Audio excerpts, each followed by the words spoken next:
Jay Narayan Vyas University, BA third year English literature paper 1 poetry.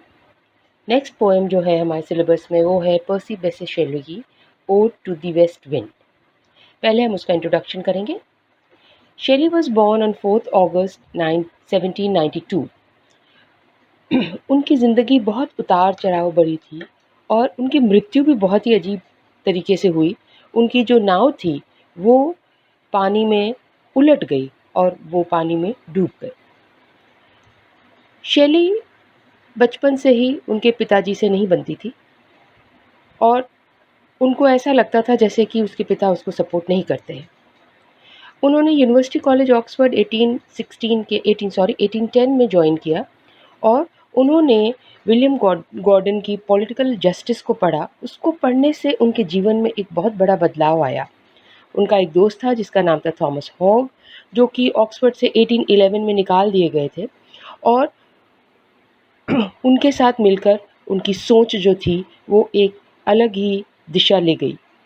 उन्होंने Harriet Westbrook नाम की एक लड़की से विवाह किया और विलियम गॉडविल की इन्फ्लुएंस के अंदर उन्होंने एक आर्टिकल लिखा जिसका नाम था क्वीन मॉब। वो लिखा उन्होंने 1813 में और उसके अंदर ये था कि इंसान को वापस नेचर गुडनेस के अंदर वापस आ जाना चाहिए।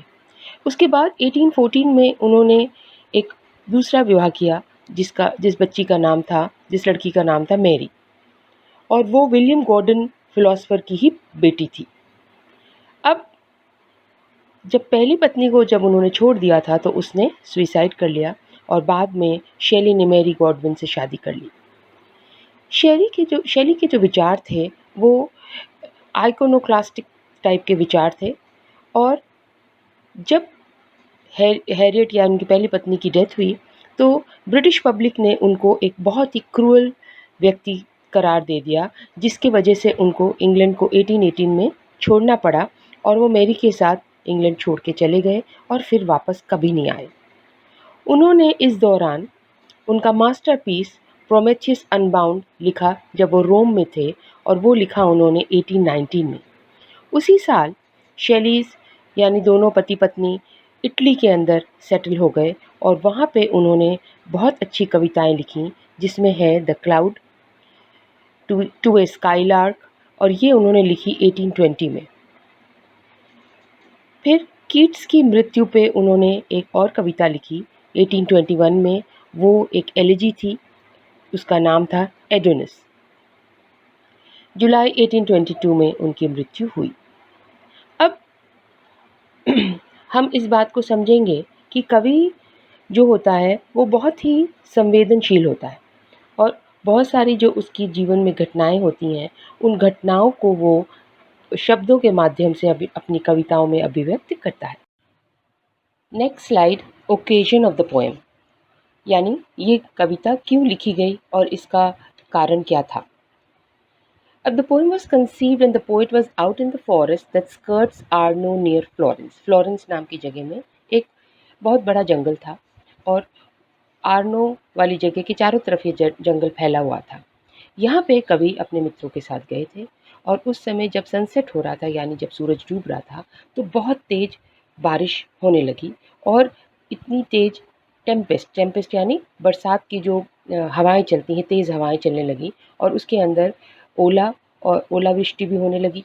अब उस समय इतनी तेज़ आंधी तूफान और बिजली कड़की कि उस चीज़ को देख के कवि के मन में विचार आया कि इस तरह का जो तूफान है उसने ज़िंदगी में नहीं देखा और उस तूफान से इंस्पायर होकर उन्होंने इस कविता को लिखा। अब वेस्ट विंड जो है वो 2-3 चीज़ों को सिंबलाइज करता है। अब आप सोचेंगे वेस्ट विंड क्या है। वेस्ट विंड उस हवा को कहते हैं जो कि आर्नो रीजन के अंदर यूजुअली तूफान के टाइम में आपके बहती है और ये जो है बहुत ही जिसको कहते हैं स्ट्रॉन्ग होती है, बहुत ही पावरफुल टाइप की विंड होती है और इसका जो है जब इस विंड को हम महसूस करते हैं तो शायद हम रियलाइज़ करते हैं कि नेचर जो है वो कितना पावरफुल है। अब कवि ये कहते हैं कि जब मैंने इस हवा को महसूस किया तो मैंने ये समझा कि नेचर कितना ज़्यादा पावरफुल है और इंसान अगर चाहे, अगर वो नेचर के साथ मिलकर रहे तो वो भी एक विंड की तरह फ्री स्पिरिट और अनटेम्ड और प्राउड हो सकता है। उसने वेस्ट विंड को क्या बोला है कि west wind symbolizes the free spirit of man, untamed and proud. Free spirit यानी एकदम आप फ्रीली सब चीज़ों को महसूस करें, उस पर रिएक्ट करें, उसमें सोचें। अनटेम्ड यानी जिसको दबाया नहीं जा सकता। और तीसरी चीज़ है प्राउड। तो वेस्ट विंड जो है इन सब चीज़ों को सिंबलाइज करती है और इंसान भी इस तरह से जो है अपने को मोल्ड कर सकता है, अपने जीवन में आगे बढ़ सकता है। It also symbolizes the inspiration of the poet and becomes the message of the prophet.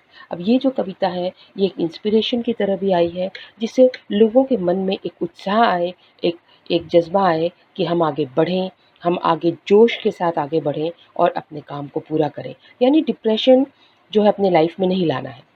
Finally, west wind is the symbol of the law of itself which contains creation and destruction. अब इस कविता के अंदर कवि ने बार बार बताया है कि अगर नेचर कुछ क्रिएट करता है तो वो डिस्ट्रॉय भी कर सकता है। यानी नेचर के अंदर बहुत पावर है और वो क्रिएशन एंड डिस्ट्रक्शन दोनों ही चीज़ों को बखूबी कर सकता है। तो वेस्ट विंड एक मेटाफर की तरह इस कविता के अंदर यूज़ की गई है और ये यूजुअली वेस्टर्ली विंड है जो कि सिलास्पाइन रीजन, यूरोप के एक सिलास्पाइन जगह है, एरिया है जहाँ पे ये बहती है। अब ये जो कविता है ये क्या प्रेजेंट करती है? It marks a change from social indifference to revolutionary action and from creative darkness to regenerated imagining flowering. यानी हमारे मन में जो डिप्रेशन है, डार्क आइडियाज़ हैं, अंधकार है, उससे ये वेस्ट विंड उसको उड़ा के ले जाएगी और जैसे कि नई कोपल आती है धरती के अंदर से, उसी तरह से आपके मन में नए विचार आएंगे, नई भावनाएं आएंगी और आप अपने जीवन में आगे बढ़ेंगे विद सम पर्पस। और नेचर जो हमको इतना कुछ देती है शायद हम उसको वापस अपनी अच्छे कर्मों से कुछ वापस दे पाए।